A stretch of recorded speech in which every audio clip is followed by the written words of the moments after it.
I'm a person who has never demonstrated a Dreadbox synthesizer.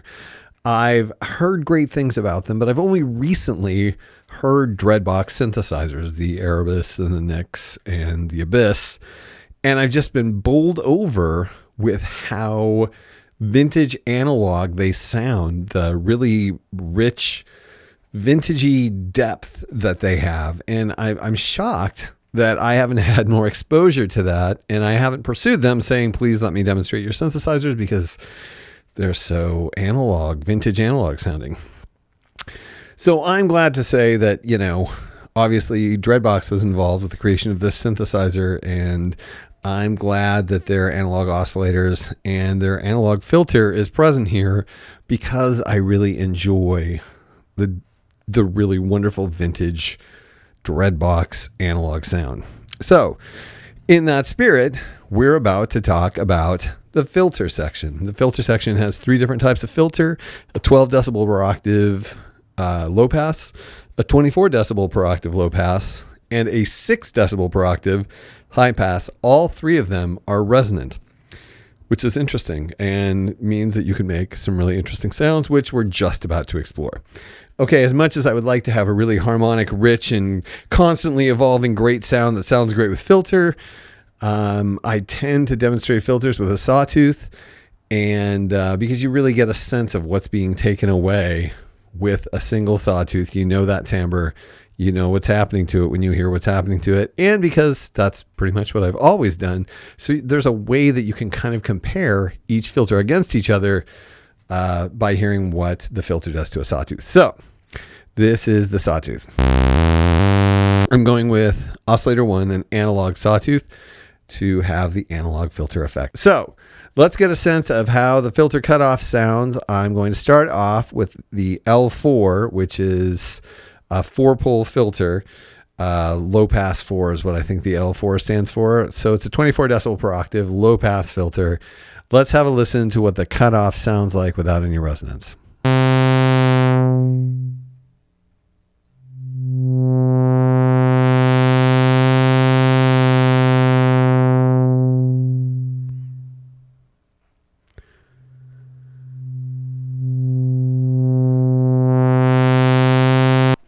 Very nice, smooth sounding filter. Let's add a quarter turn of resonance.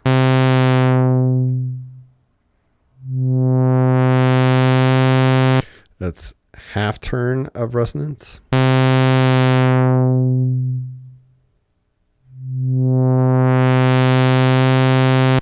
Okay, now we'll give just under self oscillation.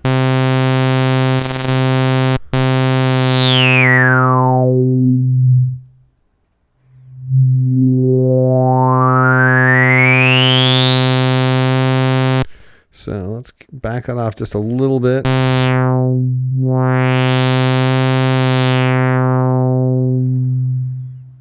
The resonance seems, really most active between 50% and 75%. But that is a nice filter sound. And then, of course, we have self-oscillation. When this self-oscillation kicks in, it is serious and not joking. So let's have a listen, and I'll turn the volume down.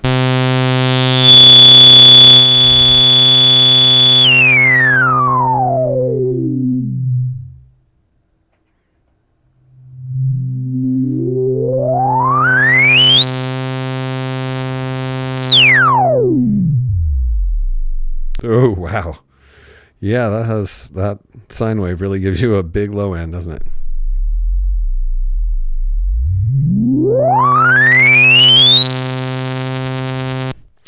And so that is what the 24 decibel per octave low pass filter sounds like. Let's listen to the 12 decibel.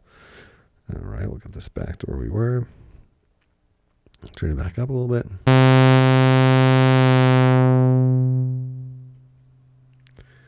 As you can hear, there's still some sound left because of the curvature of the 12 decibel per octave cutoff.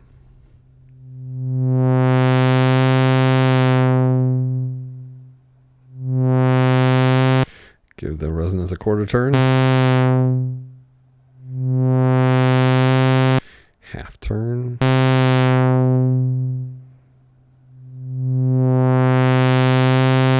just under self-oscillation.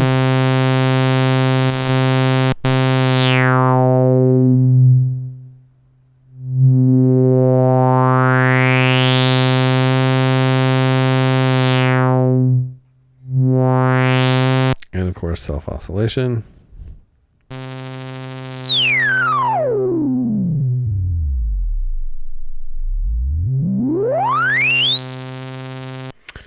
All right, let's hear this 6 decibel per octave high pass filter. All right. Obviously letting the high frequencies through and cutting off the low frequencies right now.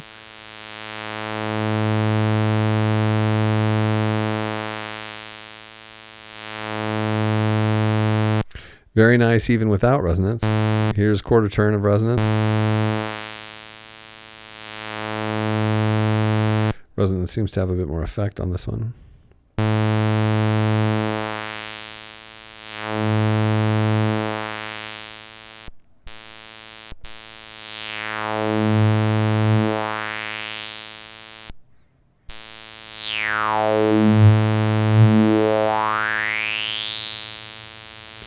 And even it self-oscillates.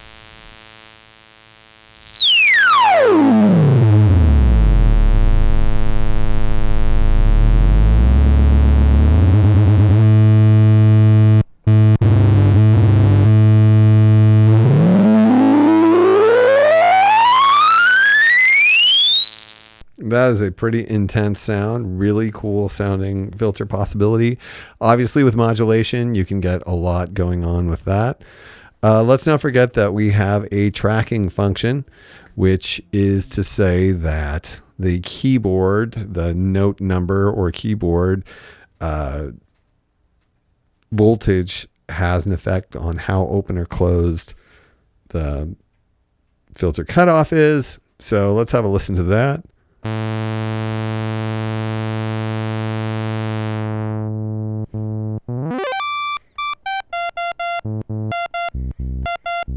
So I have it pretty much all the way up, and you can hear that at the high range, there's the filter's way more open than at the low range.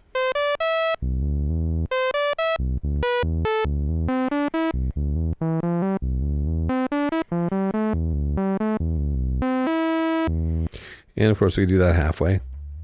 Let's get the low end audible. Gets a little more open.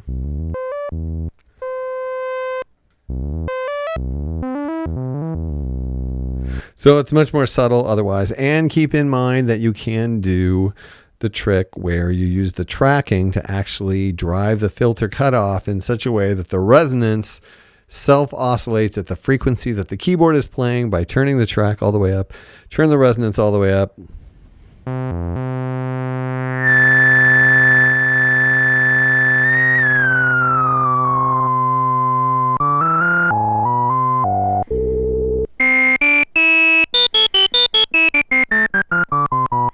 So you can hear that the sine wave of the self-oscillation of the resonance is in tune with the notes being generated by the keyboard.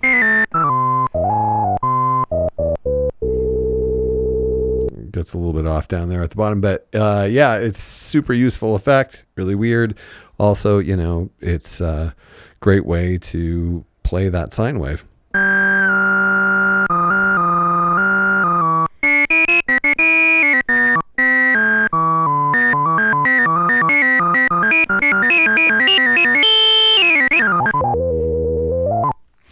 So yes, and let's have a look at least one source of modulation here.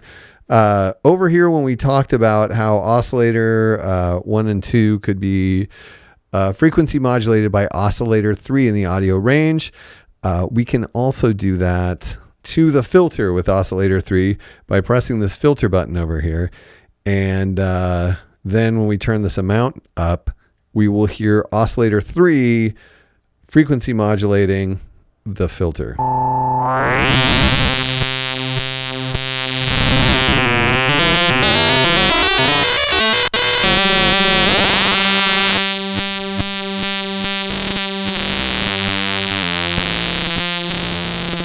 And then, of course, changing the various aspects of oscillator 3 will result in different frequency modulation sounds happening with the filter.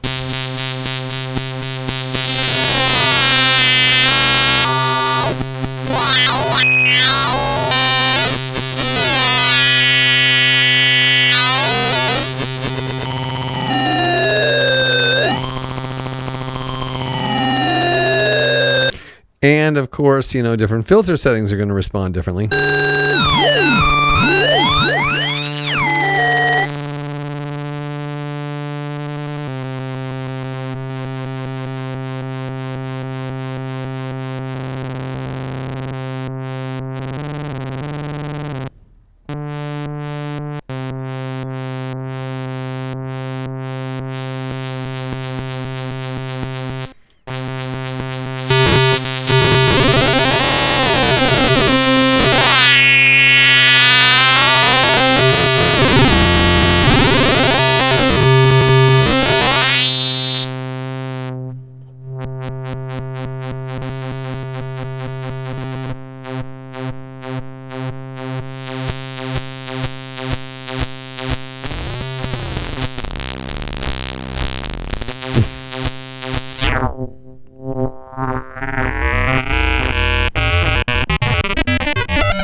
So a lot can be done with that. There's a lot of subtle ways you can add a little distortion to the filter using the third oscillator, just in slight amounts.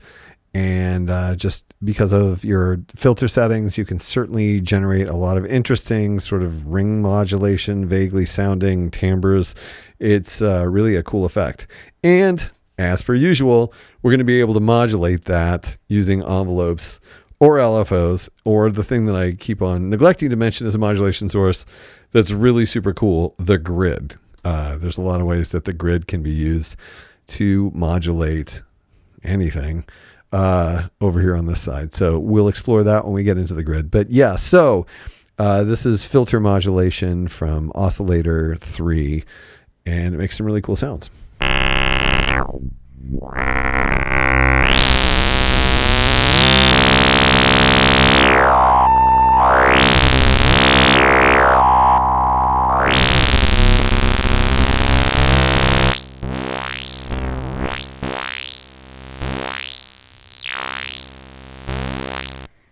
And that is our filter on the Medusa hybrid synthesizer. Of course, we're going to get back into the filter because there are ways to modulate the filter in the envelope section and the LFO section, which are videos that are coming up soon.